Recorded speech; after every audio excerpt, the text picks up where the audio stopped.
नमस्कार विद्यार्थियों, मैं सुनीता अरोरा। आज मैं आपको कक्षा 8 की हिंदी वसंत का पहला पाठ ध्वनि, जो कि सूर्यकांत त्रिपाठी निराला द्वारा रचित है। सूर्यकांत त्रिपाठी का उपनेम है निराला, और जो है इसमें उन्होंने प्रकृति का बहुत ही सुंदर और अद्भुत वर्णन किया है। इस कविता में उन्होंने प्रकृति की मदद से, सहायता से मानव के मन की भावनाओं को दर्शाया है। और ध्वनि कविता के कवि जो है निराला हैं, वो कह रहे हैं कि वसंत रूपी यौवन की शुरुआत ही हुई है, अभी उनका अंत नहीं होने वाला। तो मैं इसका आपको अर्थ समझा रही हूँ। पहला है, अभी ना होगा मेरा अंत, अभी अभी तो आया है मेरे वन में मृदुल वसंत। अभी ना होगा मेरा अंत, मतलब अर्थात कवि कह रहे हैं कि मेरा जो है अंत अभी नहीं होगा। अभी तो उनके जीवन में वसंत, मतलब यौवन रूपी वसंत आया है, मतलब अभी वो जवान हुए हैं, अभी वो युवा हैं, और अभी अभी तो युवा हुए हैं, अभी से वो क्यों बैठ जाएं, अभी उनका अंत नहीं हुआ। इन पंक्तियों ने कवि ने छिपे हुए तरीके से कह रहे हैं कि उनका मन जोश और उत्साह से भरा हुआ है, और जब तक वो अपने लक्ष्य को प्राप्त नहीं कर लेते तब तक वो हार नहीं मानेंगे, तब तक वो बैठेंगे नहीं। हरे हरे ये पात, डालियां कलियां कोमल गात, मैं ही अपना स्वप्न मृदुल कर फेरूंगा निद्रित कलियों पर, जगा एक प्रत्युष मनोहर।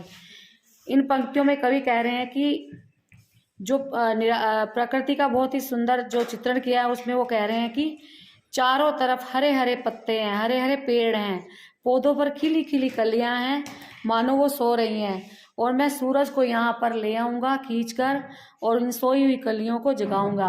अर्थात जो आलसी लोग हैं, जो कुछ कर नहीं रहे हैं, उनको जगाऊंगा, मेहनत करने के लिए प्रेरित करूंगा। निंद्रित मतलब सोई हुई। गात मीन्स या शरीर भी होता है, और कोमल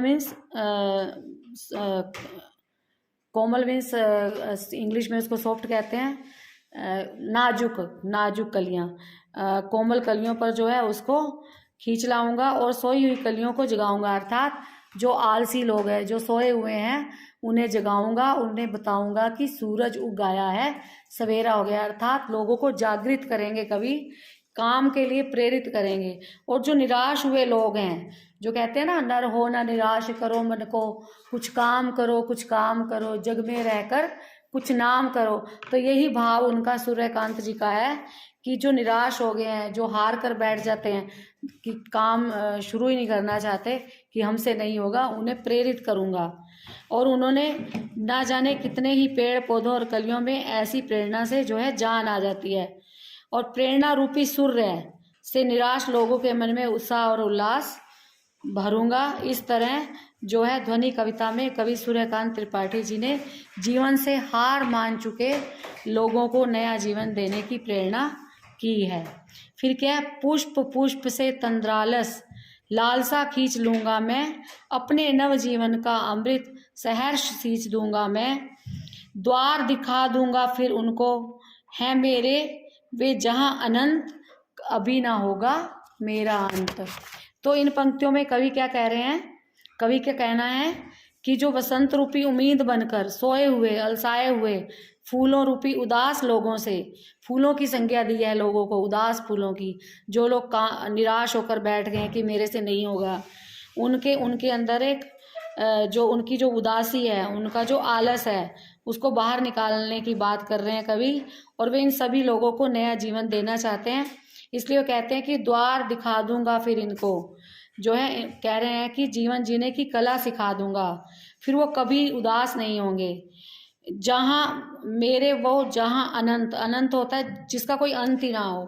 कवि का मानना है कि अगर युवा पीढ़ी परिश्रम करेगी तो उसे मन चाहा लक्ष्य मिल जाएगा, और इस आनंद का ये ऐसा आनंद होगा जिसका कभी अंत ही नहीं होगा।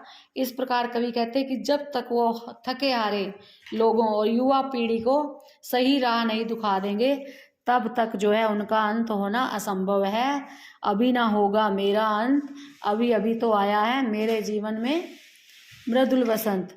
मृदुल मीठा वसंत, मतलब हमारी अभी युवा एज हुई है, युवा अवस्था हुई है, अभी हम जवान हुए हैं, तो अभी से हमारा अंत नहीं होगा, ये तो हमारी काम करने की उम्र है, अभी से हम निराश होकर नहीं बैठ जाएंगे। और यही बात जो है कवि लोगों को भी समझाना चाहते हैं, धन्यवाद, आपको समझ में आ गया होगा। ध्वनि मतलब आवाज़ है, आवाज़ देना, सबको जगाना।